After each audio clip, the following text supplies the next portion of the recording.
They say, in the United States, approximately 37 children are kidnapped daily, totaling 13,621 cases annually. Around 300,000 child abductions are reported each year.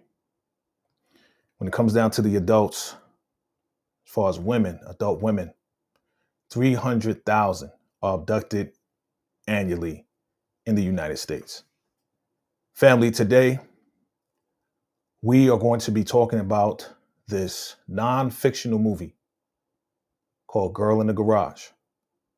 And absolutely, we got a lot to talk about. Let's do it.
All right, family. So here we are to discuss this very important movie.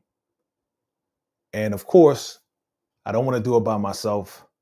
I absolutely want to do it with my friend and YouTube partner, and you know who she is. Tika Deshawn, All Things Ruthless, is in the building. How you doing? I'm good, Jay. I'm good. How's everything going with you? Everything is going well, blessed, highly favored. You already know. You already know. So this is a very, very serious one here. Lifetime, they do it again. They've put out a lot of different movies, but this one definitely hit home, I believe, for a lot of people. How about you? Did it hit home for you? It just took me to some moments. It was triggering. That word you when you text me or you text the group or whatever, it was like triggering. That word is triggering. The film, the project, and then to actually go and research and check out these ladies' stories is triggering. So whew, I can't. I'm excited, but I don't want to say excited. I'm ready to dive into this conversation.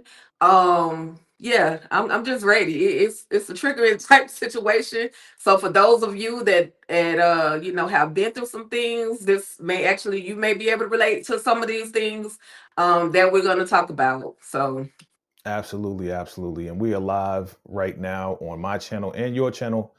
And for those who are watching, absolutely, we will be discussing some essay, DV, things of that nature. That's what this movie is all about. If you've seen it, then you already know what it's all about. But if you haven't seen it, this is a trigger warning. I will say this is definitely a trigger warning to everybody out there. So if you are watching us live, definitely chime in below, hit the like button, of course, and absolutely subscribe to the channel to make sure that you stay locked in with us today.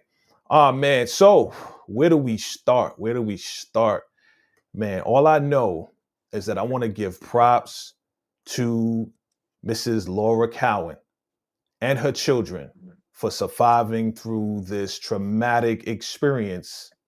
That, man, this is, it's hard to say that this is nothing, it's not really new. It's not really a new incident, right? But it's just her story and her children's story, you Right. know, because this has been going on, as you heard me. I read the stats earlier. This has been going on for quite some time, and it needs to be pulled to the forefront again. We need to absolutely handle this trafficking thing.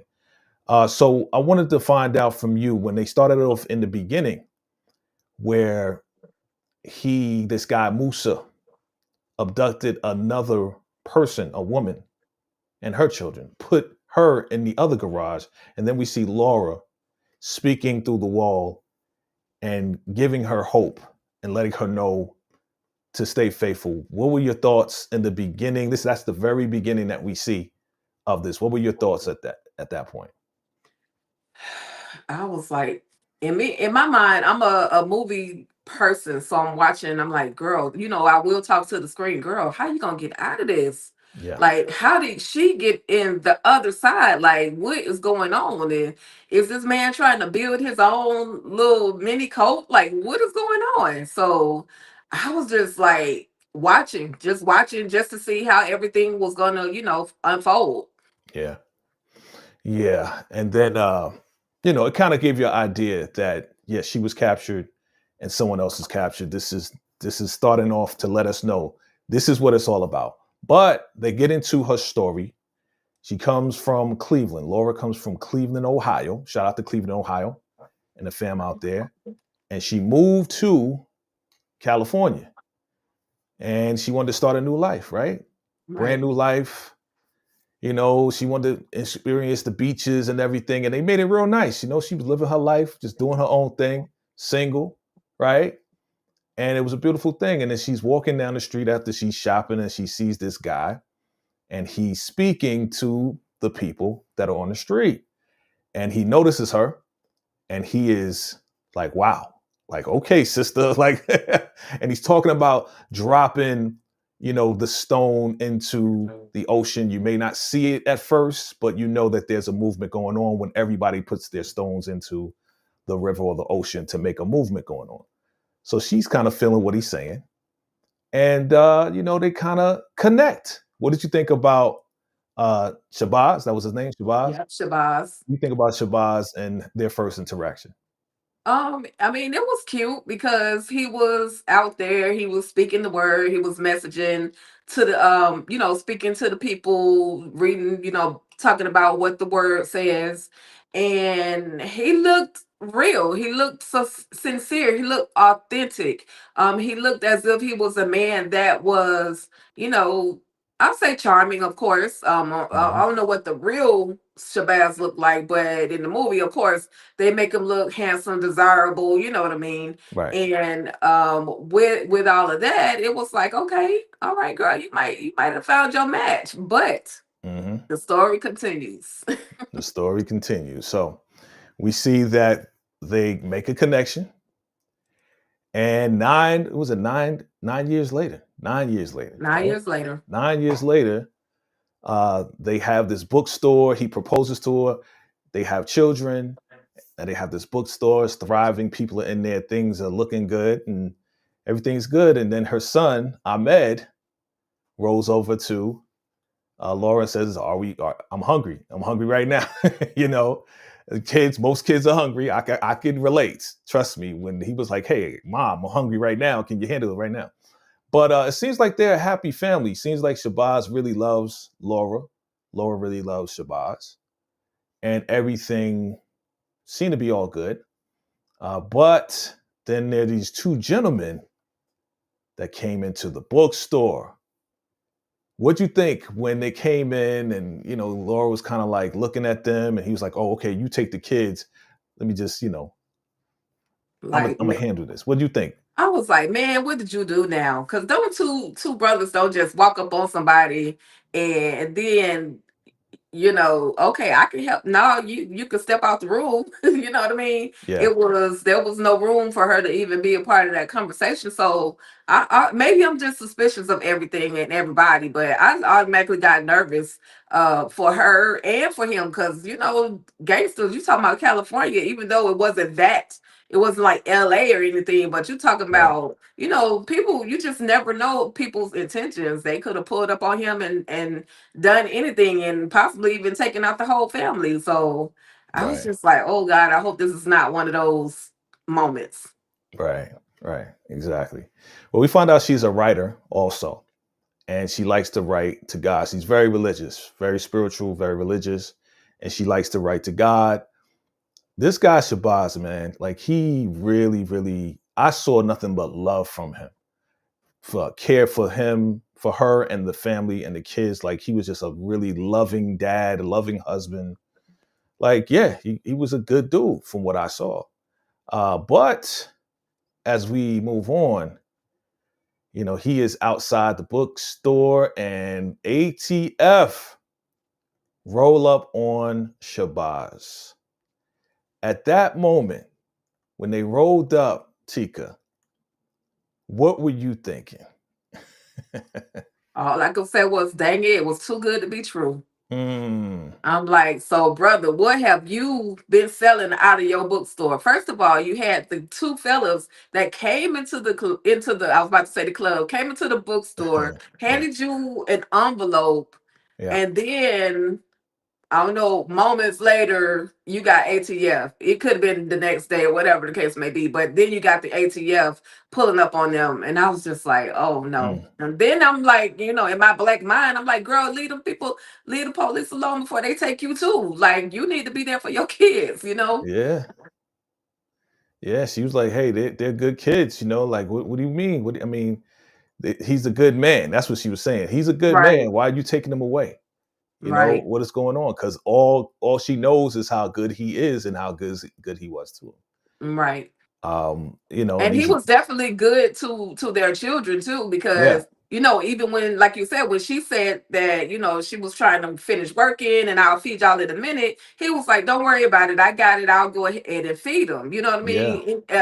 Another man probably would have said, wait till your mama get finished. You know what I mean? maybe, So yeah. he not only loved his wife, but he loved his children as well. So That's like right. you said, she was pleading the case. He was a good man. This is not the man who you think he is. Like, what is going on? I just want some clarification. Like, somebody tell me something.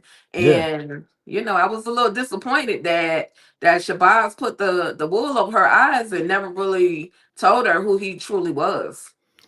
Yeah, I mean, he was a good dude, and we come to find out that, he basically had a storage facility, and he was letting these guys use the storage facility, and they were storing some blickies, as we say, right? Hmm. They were storing some straps and some other stuff that shouldn't have been stored there.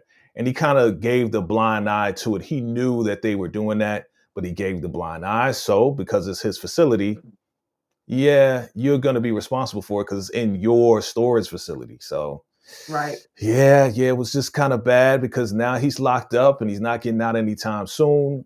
Of course, he's apologizing, to Laura. And yeah, man, it was very, very disappointing to see that because they had a loving, flourishing family, Yes. and Yes. it's just hard to watch that. How many instances and how many cases does that happen in our community, Right. right? Where either the brother is doing something unscrupulous or he is part of some other people doing it, and he has a family at home, but he's doing it for his family, right? So it's Right. like, yeah, Yeah. it's like you're damned if you do, you're damned if you don't. Yep. I mean, you got this bookstore. The bookstore obviously is doing okay, but it's not doing as well as it could, I'm sure. Right. But yeah, yeah, yeah. It was just kind of heartbreaking. But she's like, what about me? You're gonna be locked up. What about me and the children? Where was your heart at that moment? Because now at this point, she's on her own. There's Hmm. nothing else that she can do with the bookstore. Like this was it for her. This was it. What are your thoughts? Yeah, she was stuck. She was on literally on her own, with her children to try to figure things out. And I can't judge her, for her decision making. She was a woman that she thought she had found someone who was 100% honest and truthful, and he was providing, he was doing everything that a husband generally would do, and as especially back in Mhm. those days, you're talking about like the 80s to 90s time frame where it was hard having the black man in the house, because Yeah, they were leaving, whether it was a drug situation or something else. So they had it made. They, like you said, Jay, they had it made, but he made one poor decision, and it got him caught up. What did he get? 10 years or something like that? something like that. He got Yeah, a lot of time. he got some time. He got some time for that. So, with all that being said, she has to now sell the bookstore because at this point, she didn't really have a job. She was working at the bookstore, and they owned the bookstore. So, of course, whatever profits goes on, Shabazz is handling it, taking care of the kids, and everybody eats. Right. But you can't take care of the kids and run this bookstore because Ahmed and Miriam, they're gonna be hungry. They're gonna need stuff. They're gonna need attention. So she can't do two things at the same time. Right. So at this point, she has to sell this bookstore, and it's kind of disappointing. But this gentleman walks in the door. His name is Musa. Immediately when he walked in the door, before knowing anything about him, Tika, what are your first thoughts as he walked in and said her name? Sister Laura. Like, bruh, how you know my name? Yeah, How you know my name? I've never seen you ever in my life. How do you know my name? right, That was right. my first thought. Yeah, yeah. And I was saying the same thing. Like, who is this guy? Where did you come from? And why are you talking to her? And he's very, very nice, saying that yeah, he worked with Shabazz in the community, right? And he was just coming to check on her, and he spoke to Shabazz and all this and that. I really didn't believe it because it just came out of nowhere. Right. It just came out of nowhere. I'm sure she has visited Shabazz before, or she may have said, you know what? Now that I'm locked up, I want you to see this guy. His name is Musa. He can help you out. We didn't see any of that. So yeah, he. I was definitely skeptical of this guy in the beginning, from jump. But he was very helpful. He was like, "Hey, can I help you put these books on the shelf?" She's like, "I'm actually taking it off the shelf. I got to send it back to the publisher, because I can't have this store anymore." So he was very helpful, very nice. What's going on, Monique 69 Ways? I see you. Thank you for coming through. And very nice. And then all of a sudden, she's like, listen, I got to leave my place in like a month. After that, I have no money, no nothing. And this guy turns around and he makes a suggestion. Tika, what is this suggestion that he's going to make? His suggestion is, why don't you come move in my house with myself and my family, and we can help you get on your feet. And Jesus, just talking that talk. And for him to have the audacity to call himself Mansa Musa, first of all, sir, you're not an emperor. I don't know why. How dare okay, I know I'm jumping ahead, but I'm just this dude. I was just like, Yeah. really?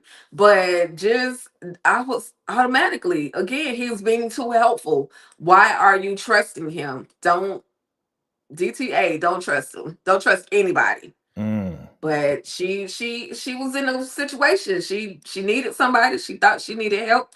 And he was the one that, she allowed to enter into her life. yeah. I mean, she was in a bind. Like she had no other Yeah. source of income. And for him to be as helpful as he is, I mean, she's talking to her sister over the phone as well. Right. Come on home, why are you staying out there? What are you doing? Do you think that she should have listened to her sister at this point in retrospect? In retrospect, yes, she should have listened to her sister. However, we as women, and I've been guilty of it myself, Mm, we feel like we can stand on our own, and we gotta figure it out on our own, and we can do it, one way or another. We can do it by ourselves because we're so comfortable in Mm, this environment that we're living in right now. We don't want to switch our kids out of a certain school system. We don't mhm. want to, change their lives around just because we were unsuccessful in what we chose. And plus, she wants to stay close to Shabazz, who was there in prison. Right. So it would be easier for her to go back and forth with him to see him versus all the way from Cleveland. So Yeah. yeah, retrospect, she probably, and I'm sure she's probably somewhere saying, "Oh man, I wish I had done something different." Yeah, yeah, yeah, absolutely. I mean, she was a rock and a hard place. You know what I'm saying? It's like when you're at that point and you don't have a place to stay, and just like you said, why take the kids out of school, go away from my husband? That's a husband. Right, That's not her baby father. That's her right, actual husband. They got married. He proposed, which was right. real sweet the way that it went down. But here we go. So she accepts it, and then they go into this house. Immediately, I'm looking at the cinematography here, and from what I see, it is super gray, super dark. I'm just like, whoa, whoa, what is going on here? This does not look welcoming at all. Doesn't look warm, doesn't look welcoming. What were your thoughts when they came through the door, looking at these kids and everything else like that? What were your first initial thoughts? First of all, that's my first of all.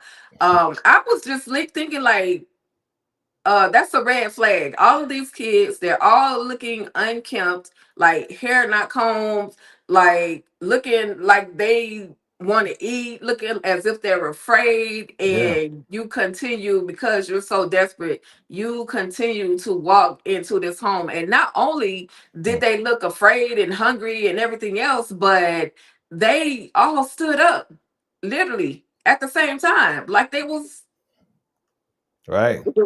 you know what I mean? Little soldiers, little, Little soldiers. yeah, yeah, yeah, yeah. I mean, again, this gentleman Musa kind of reminds us, and I think we discussed about it before. He kind of Yeah. reminds us of The remnants highest. of the highest from Ruthless. Yeah, Right. yeah, we talked about it before, and yeah, it was kind of weird when my initial thoughts, I was like, these kids are starving. Look at them. They are starving, just like you said, not well kept, and they look afraid. They look very Yep. afraid to do anything wrong. Immediately, that was a red flag. And just like I said in my video, you see Ahmed right here. He's like, nah, this don't even look right. Look at this. Look at this kid's Right. face. He's looking like, nah, this is not normal. Even though Laura's smiling like, oh, okay, nice to meet you. He like, nah, dog, like, nah, this don't look right. This don't Right. look right. Exactly. The baby had it with an intuition. He already knew something wasn't quite right. And plus, he knows the standards that his mom and father kind of kept for them. Like they kept him up. They kept Yeah. him with a haircut. They kept baby girl's Miriam's hair done. Like Hmm. they did those things. And so, to see something totally different was like a shock. I could Yeah. have only imagined it was like a shock to them, culture shock. Yeah, yeah. I mean, I think Laura, and again, much respect to her. Much respect to her. Again, when you're in a rock, when you got a rock in a hard place, you just kind of have to go with the flow, until and to in her mind, as she said, this is temporary. This is temporary. I'm not going to be here forever. That wasn't her Right. plan. Her plan is to, stay there for a little bit, kind of get the kids, settled in, in a new place, and then go look for a job. And speaking of that, there's a whole lot of things that happen once they got into the house. What are Right. some of the things that stood out to you? Because I know it's kind of fresh on your brain. What are some of the things that stood out to you that she did that kind of triggered him, and that he did that kind of triggered her?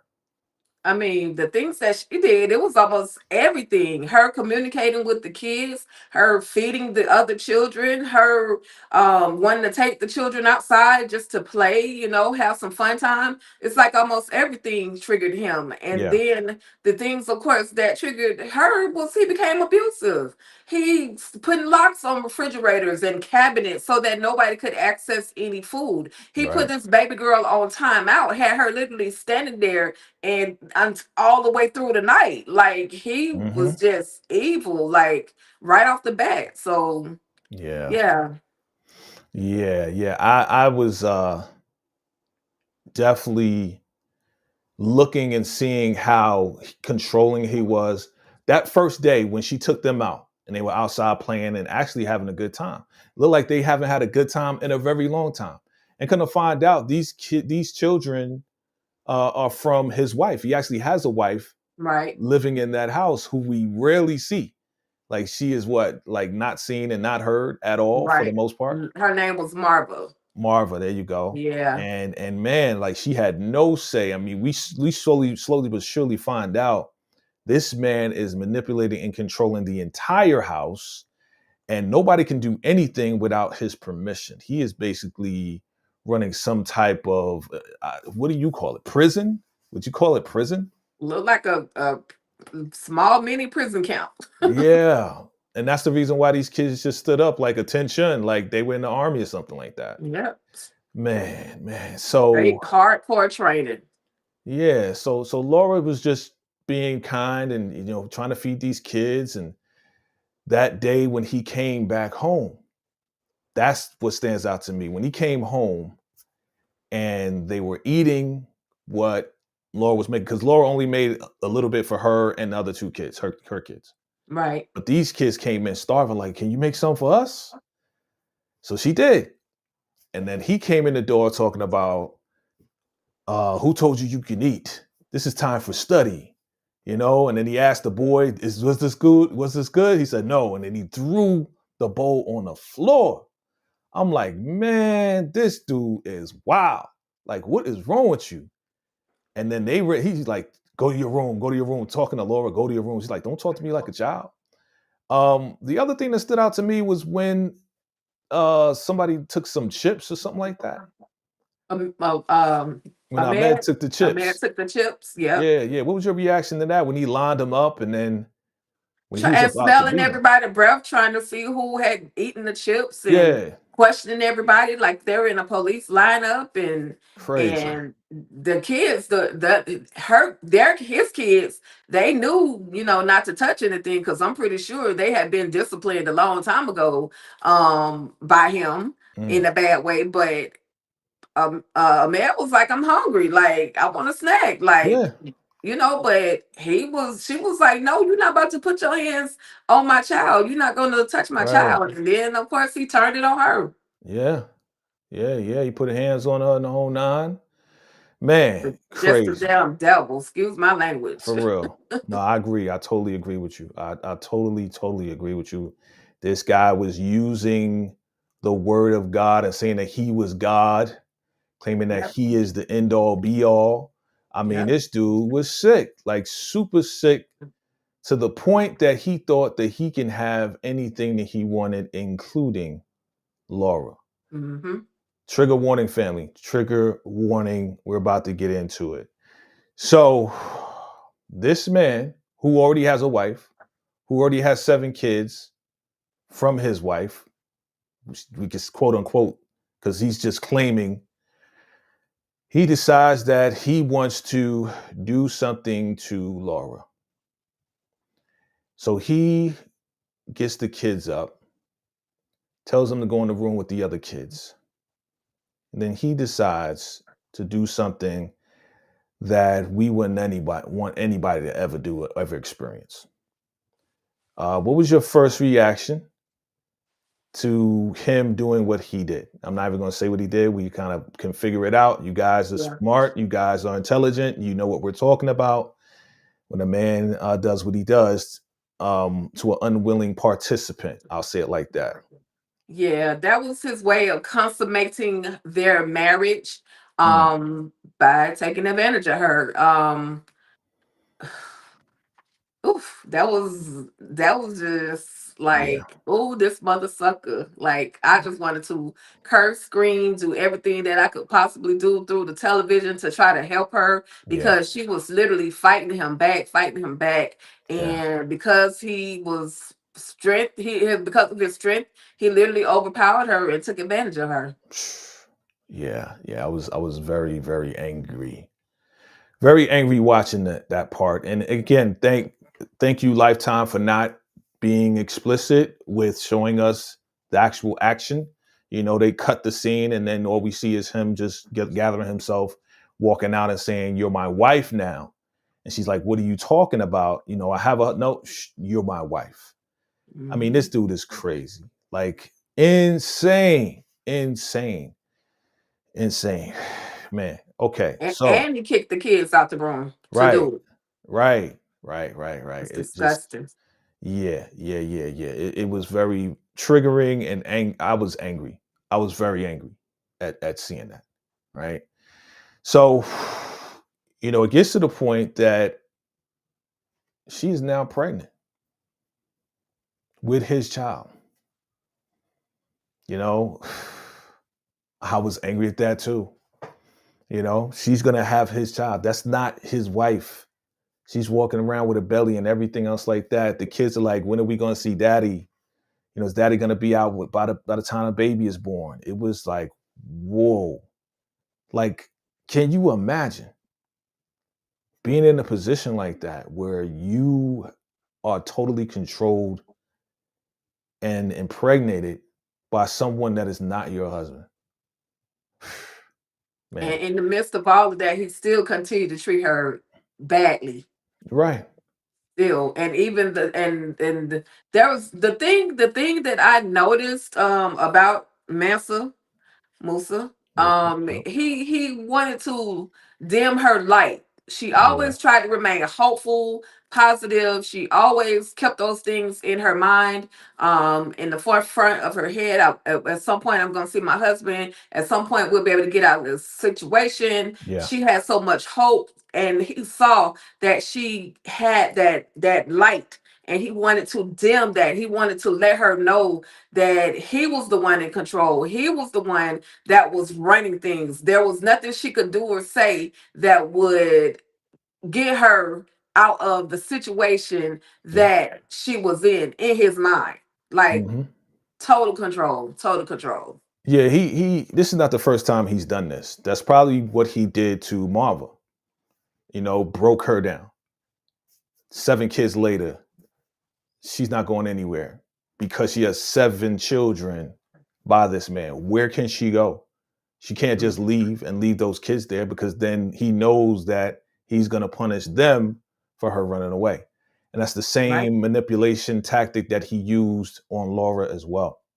Yeah, and Right. definitely, even with mentioning Marva, of course, I kind of did a little more research on her as Okay. well, and I know this is the Laura Cowan story, but we also find out through research that Marva married Mansa at the age of 18 years old, Oh. and they continually just had children after children after the children, and Mm. then the abuse, the physical, the mental, all of that stuff started kicking in throughout the process. And at this point, it's like what, Stockholm syndrome, or not Yeah. Stockholm, but Well, it's the abuse has just kicked in. There's where can I go? There's nowhere I can really go. I'm stuck. I'm here. You know what I right. mean? So and then there's also a lot of things she did because of him. So Yeah. yeah, And they were on public assistance. yeah, Right? yeah, So basically utilizing the fact that they have children, they don't have any income coming in. So because of that, they're able to manipulate the system that way yeah, to feed the kids and to get food stamps and everything else like that. And that's why, you know, Laura was like, listen, I want to get a job, and it's time for me to move out. And he wasn't having it. So, you know, at this point, she has the child. She has a baby girl, Taz, yeah, and the kids are really, you know, excited that a new child is there, but he's giving her paperwork like, you got another mouth to feed and we got to get more assistance. I mean, this guy knows what he's doing, and he is terrible, terrible, just terrible with all of that going on. yeah. You know, what else stood out to you? Because once we get to the point of him going wild and crazy because he's hearing the baby crying and he's trying to take the devil out of the baby, which was insane, and he takes the baby away. Now he puts them into the garage. Yep. What are your thoughts now? Because they're no longer sleeping in the room right next to the other kids. This is now a dungeon. They're living in a dungeon in this garage. What are you thinking at this point? Yeah, they were definitely in prison at this point. Had to use a bucket to use the bathroom. Yeah. Barely had any food. She said that the children were hungry when they went out to take the bucket and pour it out. Said that the children were hungry. He said tonight we'll pray, tomorrow they'll eat. Mm, Just she was living in the jail, like in the her in the prison of Mansa Musa. Like that's where she was. And yeah.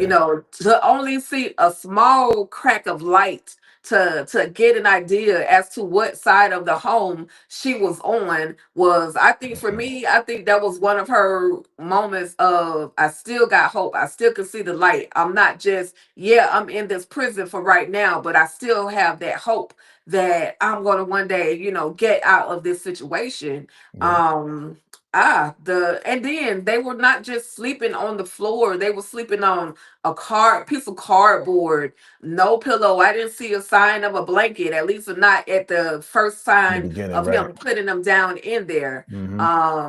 It was horrendous. Like, for someone there, there has to be something definitely wrong with someone who feels as if they can imprison people the way that he did, starve them, mistreat them the way that he did. It was a lot. Yeah, It he was a lot. definitely an illness is going on. He definitely has something wrong here. Especially, I knew that, before when he started to do what he did with the children and Laura. But once he was talking about the baby and taking the devil out of the baby and then take the baby away from Laura and throwing her in Right, the garage, I knew, yeah, he was checked out. right, Totally checked out. I knew that, there's a spectrum. There's a spectrum, right? And he is mm, like way far up there as far as being insane, you right, know. right, But he was like a functional insanity type of individual. You know what I'm saying? Like right. he knew what he was doing, but still he was crazy. You have functional crazy people out there. So going back to what you were saying, I want to bounce off what you're saying. This light definitely right here is the light of hope, right? And with that light of hope, she used that to play games with the children. I think that Mrs. Laura Cowan is so brave and such a wonderful, amazing woman and mother to make sure that she was trying to keep the kids' minds off of where they were, which was in Right. peril. They were in peril. They Mhm. were in this garage. There was nothing for them to do. It was just crazy. They were playing, with their hands. And what child wants to go through that? That's just terrible. Yeah. Terrible to be locked in that garage and nothing to do. But her mom, as you mentioned, Laura, she kept telling them, keep the faith, keep the faith. We're strivers and thrivers, right? Yep. Survivors, right?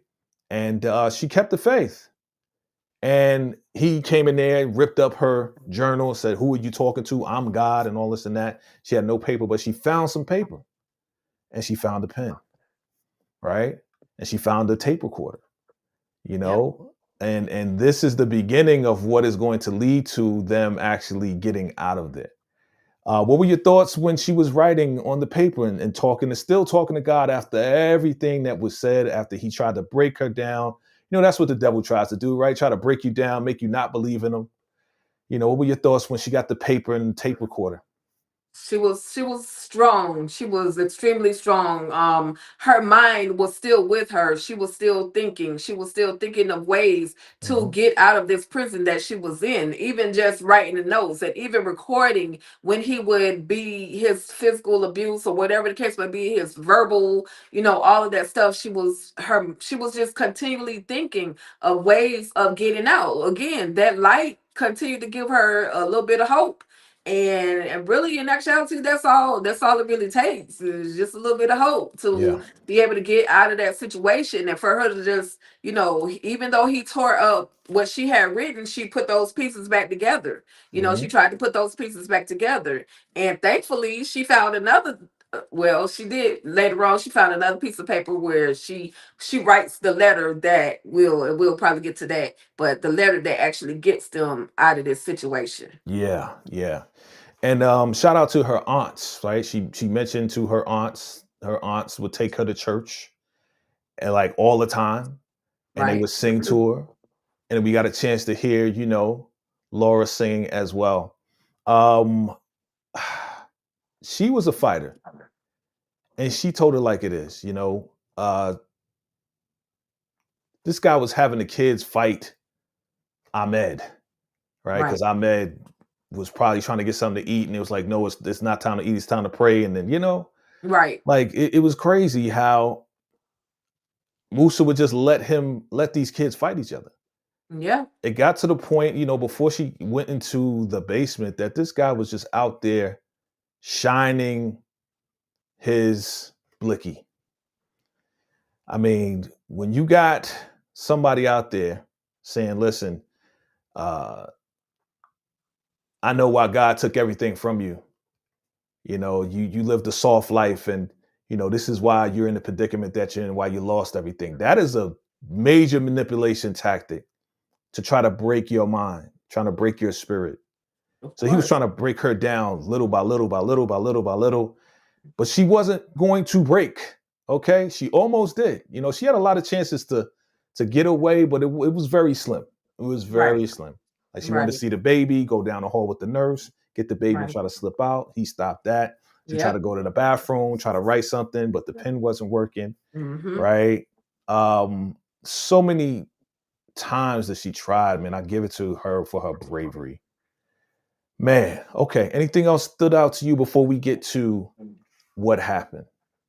No, just her strength was everything. And I do have the utmost empathy for not only her but those children as well. Like you Yes. said, having them to basically jump on our med, and who knows what else really happened that we in the movie, we didn't really get to see. Who knows what could have happened to the baby and the baby girl. You Yeah, know what I Miriam. mean? Hmm. There's so much we probably didn't see. So I the empathy of what they endured is Yeah. just, it's like, even I ain't gonna even lie to you, after I even watched it for the very first time, I had to pray for their family now today, Absolutely. not them from back then, but them today, because how, it's yeah, it's cool, y'all saw our story on TV, but now we gotta relive it, Yeah. we gotta talk about it again, we gotta, so again, literally, I lie to you not, Jay. After I watched it the very first time, I had to pray for them, and because that was a lot. That was a Yeah. lot. Yeah. Yeah. I did the same. I did the same. Pray for them because even after many years go by, it still sticks with you. That trauma is Mhm. stuck with you.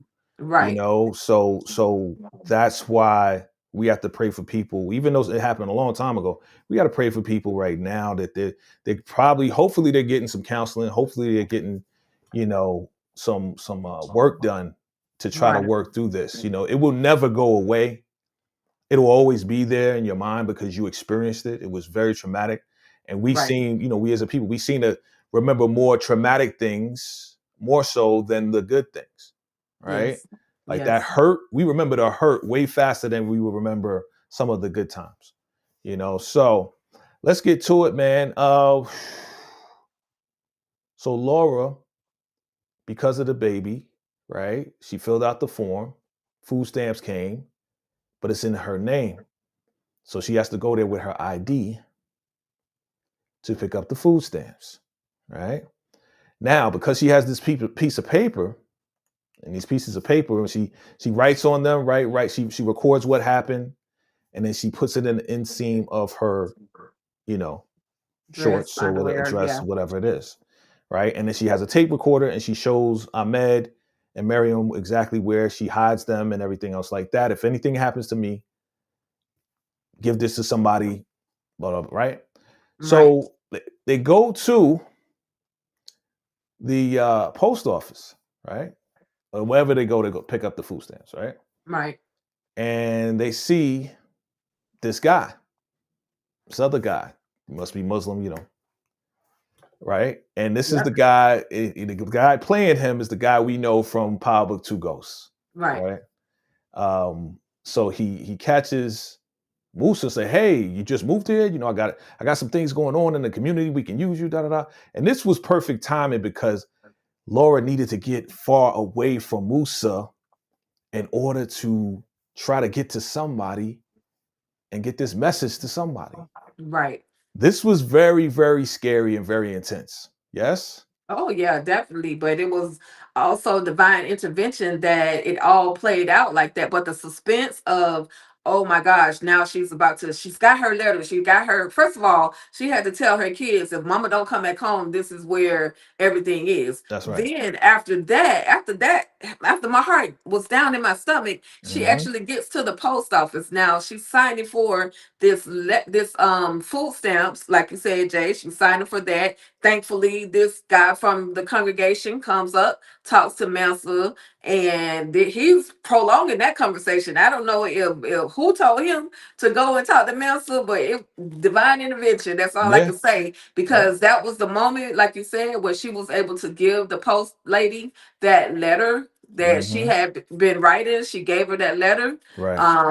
And I don't know if you want to tell them what's enclosed in the letter, Jay, Yeah, you but can tell them. Go ahead. well, the letter said that my children and I are being held at this particular place by this particular person, and basically help us. And Yeah. 3 days later, here come the people, and I was just, even the fact that she gave the letter to somebody, I was just grateful that maybe, just maybe, somebody will read it and really read it, understand, and help her. And the lady, she read it right there, and then she was like, okay. So, and the other thing that tripped me out is, it was no disrespect to the white people, but it was a white lady who she gave that letter to, and sometimes they Mm, disregard us people mm, of color. You know what I mean? They mm. tend to disregard us. And so for that lady to have it and find it in her heart to go ahead and read that letter, it was, it shows that not everybody is bad. Yeah, yeah, yeah, yeah. I mean, she understood the assignment. She saw that she was in distress. That's why she asked how she's doing. You could see it all on her face, like she wasn't washed. She was not well put together, Right. right? She looked like she was in distress. So the young lady was looking at it kind of strange, like maybe something's wrong. But when she did finally, her hand was shaking to give that letter to her, and Right. man, oh man, but she looked at it and then she knew to kind of play it off because Musa was like, "Come on, let's go." She's like, Right. "Okay, have a nice day, thank you." She just kind of played it off. But yes, yes, thank God she went to the authorities, and then they came, and that was, um, I don't know, I didn't know what was going to happen. I didn't know if Musa was going to start, shooting out with the cops. Like there was so many things that ran through my mind because I know this guy's crazy, you Right. know. So for them to roll up and say, "Hey, is Laura Cowan here?" and he goes and gets her, pulls out the strap and says, "No funny business." Like he gave the finger, and he's like, "Hey, can I talk to you by yourself?" And I was like, "Good, like get out of there." Like I was like, Exactly. "Yeah, it's good." Did you write this letter? Yes, I did. This guy Musa runs. Man, that was wild. That was Yep. wild because he's going to try to get the kids. He's going to try to Yeah. hold them hostage. That's what I knew. That's what he was going to do. I Right. figured he was going to do that. And when they caught him, man, it was like, man, hallelujah, hallelujah, man. We got him. We got him. Yep. And the kids were hiding. Thank God they had like their own hiding spaces. He couldn't find them. Right. It was definitely a good thing. And then Oh the yeah. other lady on the other side in the other garage, they Yep. got her out and she was just like, "Thank you, thank you, thank you." So, um, Yep. man, It shows the cowardice of him, because he can put his hands on women all day long, but when the man comes, the male figure comes, the popo comes, oh, he running. Like, what was that right, energy that you were using up against these women who couldn't really defend themselves? You know right. what I mean? The women and the So, children and the and the children. children that Yeah, couldn't defend themselves. right. So they're just showing his Yeah. cowardice. Oh yeah, he's definitely a weak man. You know what I'm saying? And he was able to manipulate and get people in a position and capture them. But now he got locked up. Thank God he Thank did. God. And because she made a record of everything, the tapes and also everything that she wrote down, it said at the very end that he got what seven consecutive 7 consecutive life life life sentences. sentences. So he's gonna be Yep. in there forever. He ain't getting out no time soon. Right. No Right. time soon. So again, shout out to Mrs. Laura Cowan. There she is with Paige Heard. What do you think about Paige's performance? She of course Paige is an amazing actress no matter what she does, and this was something I'm sure that challenged her as an actress, but Yeah, she did an amazing job. It was believable regardless of, sometimes they try to make the person look exactly like the person that they're telling a story about, right, but they didn't do that this time, and she was still able to project her fear, her sadness, her hope, her love for her children. She was able to still project all of that, out on the screen. And so yeah, I loved it. She did an amazing job, and I was like, girl, I look at her right now, and to me she is Laura Cohen, but I know that she is Paige Heard, and right. she'll move on to another challenging role, and she'll probably kill that one as well. Aww. Beautiful. Wait, can you open the bag? Sorry.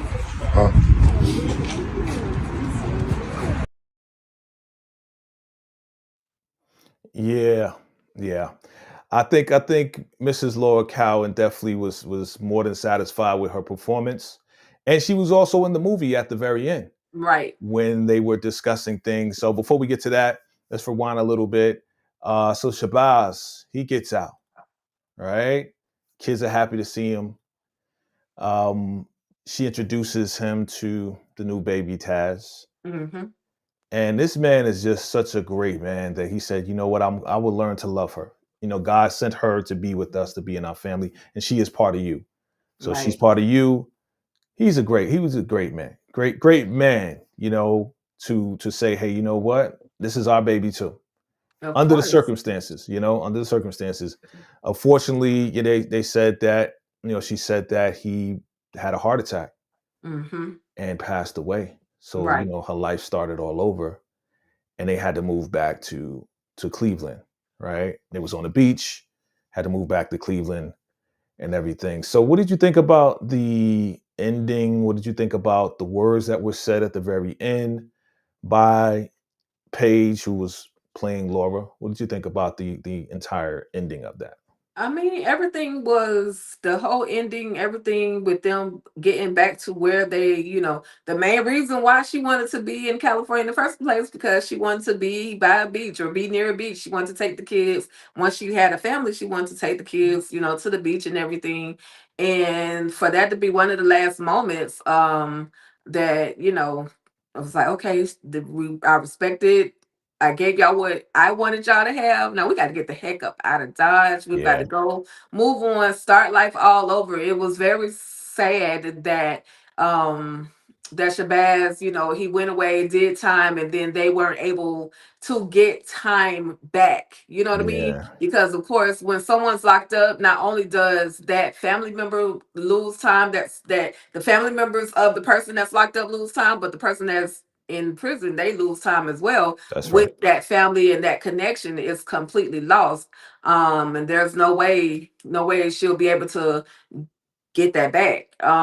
Yeah, But it was, I mean, everything was just heartwarming. I might be missing a line or two, but everything was just heartwarming. It gave me a little bit of hope. Like, just because you go through something, and there could be somebody out there that's going through something even worse, you still got to persevere. You still have to move through whatever it is that you're dealing with. that's right. That's right. Yeah, yeah, yeah. And I want to definitely take time to shout out everybody that has gone through DV and SA, and just know that we're praying for you. Just know that yes, there's light at the end of the tunnel, even though it seems like the tunnel is so long and it's dark. Still, there's people suffering from depression. Still, there's a lot of people who are not able to even have relationships because of what they've gone through, and it wasn't even their fault. So just know that we're praying for you. And if you need help and you need someone to talk to, absolutely, they have numbers. We're here. You know, there's always somebody to talk to and talk with about this. Some people have experienced some DV and SA, and some people haven't, but we're here. We're here to be here to discuss this with you and to help you get through this the best way possible. Right. Man, oh man, deep movie. But I'm happy that she has been able to move on with her life, and I'm happy that she was brave enough to share this story. And also, again, we definitely want to shout out the children. Ahmed, and this is Ahmed here with his mother, and we definitely want to shout out the entire family. We understand this was made for TV, and just like you said earlier, there's probably a lot that was left out because they couldn't put it into, this 1 hour special. Right. So hopefully we get the opportunity, and hopefully we're praying, that we get the opportunity to sit down and talk with Ahmed. That was supposed to happen today, family, but we had to reschedule things. And if it's possible, we may have him come and sit down right here, VACAY-JayTV, on Wednesday, possibly, tentatively. We'll see. We're just waiting on the word. So we'll see if that happens. But Tika, any last thoughts about this right here? Well, before I have my last thought, I did include in the chat, in the comments, the information for the domestic violence hotline. It's a 1-800 number. There's also a number, once you click that link, that you can actually get a text, a number or a code that you actually text, and reach out to somebody. Listen, as a person who has dealt with domestic violence, I can assure you that there is light at the end of the tunnel. You do not have to stay in that situation. It may be hard to get out of that situation, but ladies, gentlemen, if they put their hands on you one time, they'll probably do it again. If they take you away from your family one time, they'll probably do it again. If they curse you out in a way that you never would have thought that they would talk to you, they'll probably do it again. All these things are domestic abuse, verbal abuse, physical abuse. All of these things are present, and you just have to, when you see the sign, believe it. And like I said, it's easier said than done to walk away from that situation, but you got to choose your life. You got to choose if you want to live, or if you want to, never see your family again, or your family never see you again at the end of the day. So yeah, it's definitely real. And then in the midst of all of that, you guys, it's okay, Black people, it's okay to get therapy. It's okay to sit down and talk with someone. Yes. Even if you just trust you got a pastor or a friend, or preferably a professional, someone, a third party, so to speak. Talk to somebody. You don't have to hold on to this and suffer. You don't have to suffer.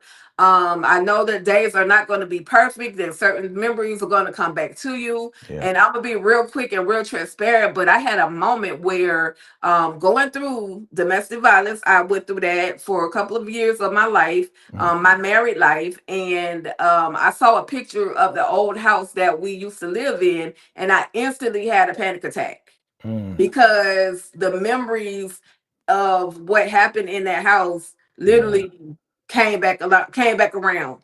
And this wasn't 5 years ago, y'all. This was just a year ago that I had to deal with that. So I can't pay for y'all therapy, but I could give you the advice. Talk to somebody so that you can get through these moments. They don't last forever. And with that being said, I'm grateful that they did give us this story.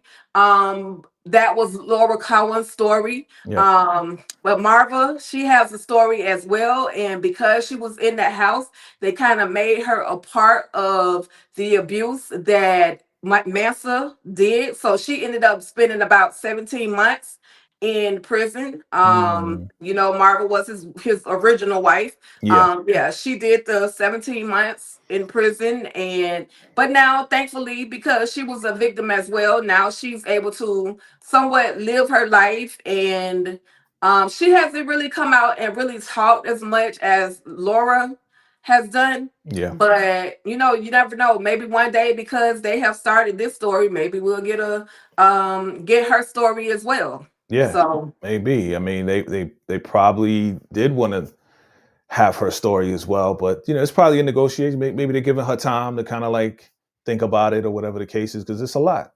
Who Right. knows? Like you mentioned it. We saw Laura's story. She has 7 children with this man. Right. Who knows how much abuse happened all that time with her Yep. that we didn't see in the movie. So man, maybe it's just too heavy, Yeah. But thank you. I can imagine. I want to thank you for sharing that and being transparent about your own life. I'm praying for you. You already know that. Yep. You already know that. And yeah, there's light at the end of the tunnel. Even if that tunnel lasts years and years and years. I know people who have experienced, things, and they're in their 60s and they're still trying to get through. They're Right. still trying to get over it. It has Right. affected the way that they communicate with their own family. Yep. It has severed ties with people that they've known all their life because of what they've gone through. But definitely therapy. We encourage it. Yes. We encourage it. We encourage it. We encourage it.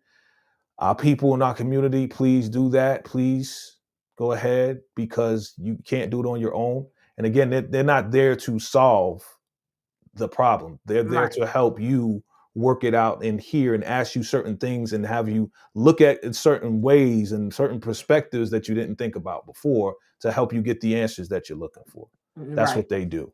Yep. So and then at the same time, going to therapy is sometimes for some people it definitely is a stress reliever.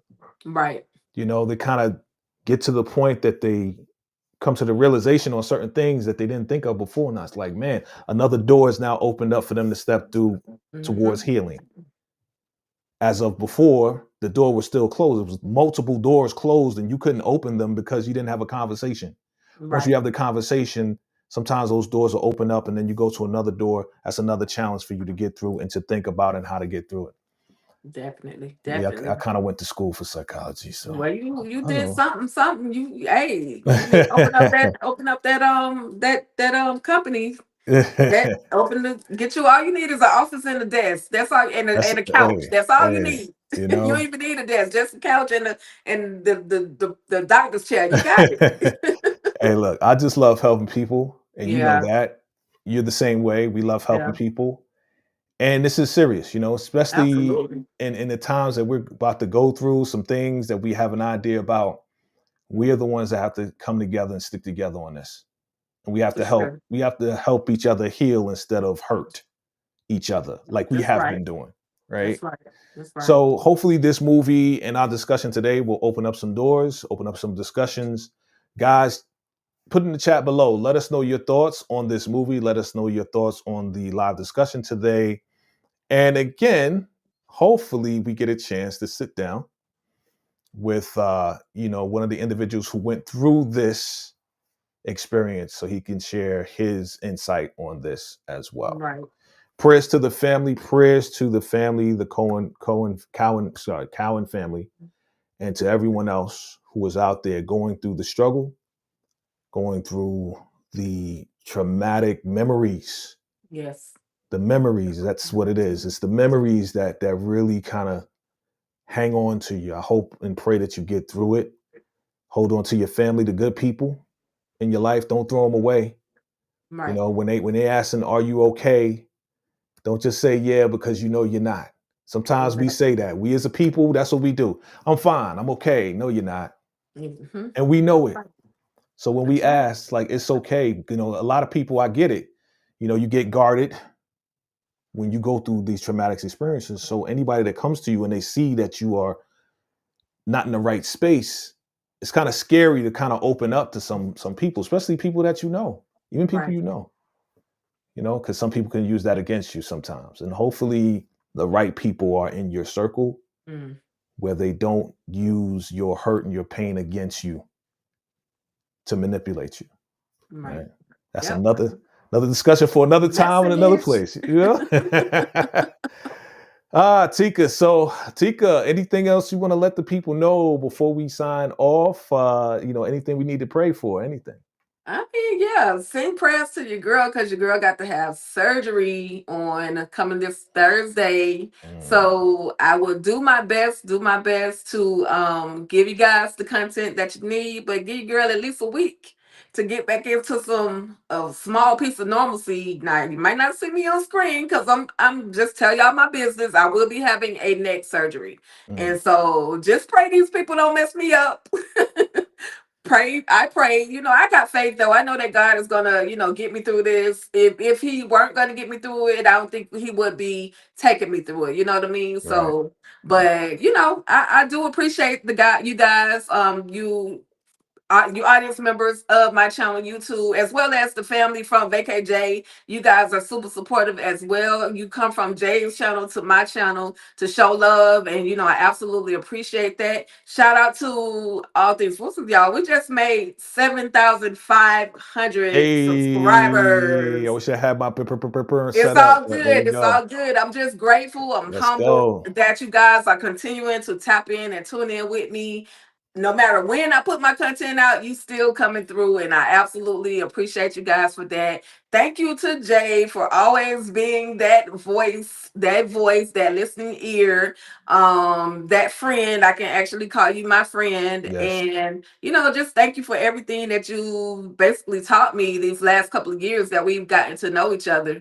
And that's it. You my ride. We ride or That's die. right. Let's go. That's You know what right. I mean? That's right. I appreciate you. I appreciate you. These are my flowers to you. I appreciate you. Oh, I appreciate that. And you know me, I'm giving flowers right back to you. So thank you for being my friend. And this is, we talking like this the last time we go. Nah, this ain't the last time, Well, family. But I just want to, I want everybody to yeah, know that, for real, like when I say Tony, macaroni, she is no phony, right? The tenderoni, that's real because that's my friend right there. And we locked in after we had our first argument, and then we had a good discussion, and we've been locked in ever since. right. So That's sometimes, right. family, that's another lesson. Another message is, sometimes you may disagree with somebody, but as long as y'all can come together and have a discussion in a mature way, things could work out. And then you Yeah. can lock in even. Sometimes arguments make people even tighter. Right. You know what I mean? So Right. hopefully you're mature enough to do that. But shout out to you, Tika. Thank you for all your help. All right. Thank you for all your blessings that you've blessed me with this couple of years. People just don't know. People have no idea. You know what I'm saying? How we just bless each other. And that's the Right. way it should be. That's the Right. way it should be. You know what I'm saying? All right, with Absolutely. all the lovey-dovey stuff. I All right, know, all right, right? I know, all right? Let me pull out right, the fan before I start crying. all right. Shout out to Letitia. Shout out to Hey. Monique. Thank y'all for tapping in, tuning in. Oh, We okay. absolutely appreciate Fam y'all. came through. Hey, yes, thank you, fam, for coming through. We appreciate y'all for real, for real. Look. I need all my prayer warriors to get on your business, get on your knees, and get your hands together for my homie, our sister, Tika. Look, the doctor better not mess up, or we coming to Georgia. We gonna handle some business if the doctor mess up, okay? Let them know. Let them know they better get it right. Okay. Well, Big J is coming to town. You know what I'm saying? I'm coming back to Georgia. Okay. We're going to handle That's that. right. That's right. But again, yes, congratulations to you, Teague, on the 7,500, almost at 10. We had that discussion. It's all good. It's going to happen when it's supposed to happen. And it's all good, man. It's all good. We got you, though. We got you. God got you. We got you. Let's continue on. All right, Teague? Amen. We on it. All right, family. Look, we appreciate you guys. Thank you for coming through, hanging out with us today. You know what it is, family. Stay ruthless, right? To Oh thyself my be God. true. Wait a minute. He Yeah, said yeah. it again, y'all. We gotta mark this down on the Oh, there you go. calendar. There you go. He There you said go. it again. I said it. Y'all Hey, stay ruthless. I'm putting that in my new intro. There you go. Stay ruthless and be true to thyself, and thyself That's right. be true. Be true. That's Right? right. Be better today than you were yesterday. Mm, There's no competition because you are your only competition. that's right. Thrive and strive, as Mrs. Cowan says. Yes. And family, we're here for you. We're going to continue to bring you the dope content. So stay locked in. If you're watching this for the very first time, please hit that like button, hit that subscribe button. And to all my replay gang family, put hashtag replay. We love you. We appreciate you. Until next time. You going to say it? Salute. Oh, I like the hearts. That was dope. That was dope. Okay, okay.